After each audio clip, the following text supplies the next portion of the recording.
বলছি আমি মায়ের মায়া না, আমার সন্তানদারি বিদায় দিও না গো স্বামী। স্বামী ডাক দিয়া বলে আয় ওর মতো সন্তান আমার লাগবে না, দূর হয়ে যাও।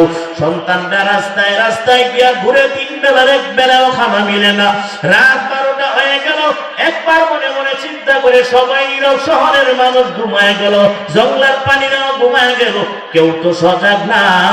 আমি একা একা রাস্তা দিয়া ঘুরবো, আমার মনে বড় ভয়। আমার মা কি ঘুমায় গেল নাকি সজাগ?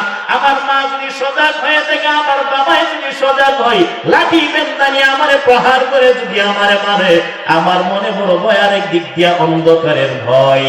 এইভাবে চিন্তা করিয়া 1 কদম সামনে যায়, আর 1 কদম পিছনের দিকে। হঠাৎ বাবা সজাগ হয়ে তাকায় দিকে বিবি সজাগ। ডাক দিয়া বলে বিবি রে তুই ঘুমাও নাই?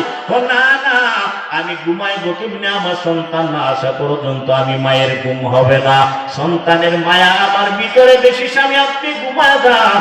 স্বামী ঘুমায় গেল, বড় ভাই ঘুমায় গেল। যখন নাকি দরজার সামনে গিয়া মা মা বলিয়া সন্তানটা ডাক দেয়, মায়ের কলিজায় ঠান্ডা হয়ে ডাক দিয়া বলে আয় আয় আয় ও সন্তান, আমি তোর জন্য আমি মা বসে আছি। দেখ তোর বাবাই ঘুমায় গেল, বড় ভাই ঘুমায়, তোর দাদা সবাই ঘুমায় গেল, বোন ঘুমায় গেল। আমি মা ঘুমাইতে পারি নাই, কারণ আমার সন্তানের আমার মায়া। আয় আমার কুলে আয়, সন্তানটারে বুকে জড়ায় ধরলেন মা। সন্তানে ডাক দিয়া বলে মা 3 বেলার 1 বেলা খানা খাইতে পারলাম না, তুমি কি পারবা আমারে একটা লুকমা খানা খাওয়াইতে? সারাদিন খাই নাই। মা ডাক দিয়া বলে সন্তান দেখ তুই খাস নাই, আমি মায়ের পেটের ভিতরে তবে দেখ, আমি মাও সারাদিন না খায় বসে আছি, কখন আমার সন্তান আসবে আমি খানা খাবো। লুকমা মাইকে সন্তানটার মুখে যখন দিয়া দেয়, মা চেহারার দিকে সন্তানরা তাকায় মুচকি হাসে আর চোখের পানি পালায়।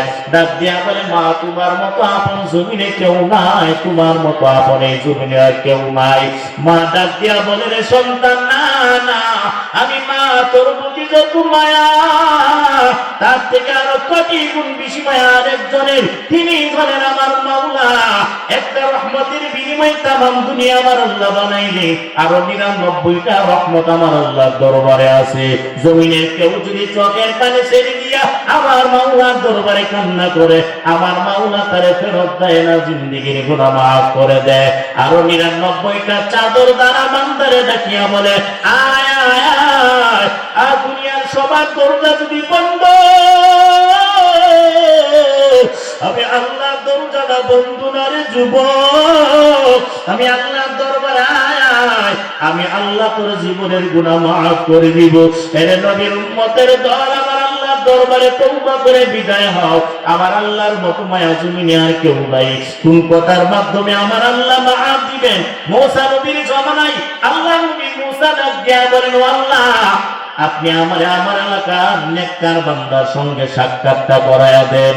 আল্লাহ ডাক দিয়া বলে যাও, রাস্তার মোড়ের মধ্যে দাঁড়ায় থাকবা, দেখবা যে লোকটা জঙ্গলায় আগে যাবে, মনে করো না তোমার এলাকার সব থেকে একবারে গুনাহগার লোকটা সে।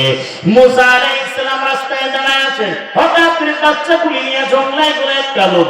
আল্লাহ এই লোকটা ডান দিকে বাম দিকে কোথাও তাকায় নাই, এই লোকটা সব থেকে বড় গুনাহগার কেমনে হয়?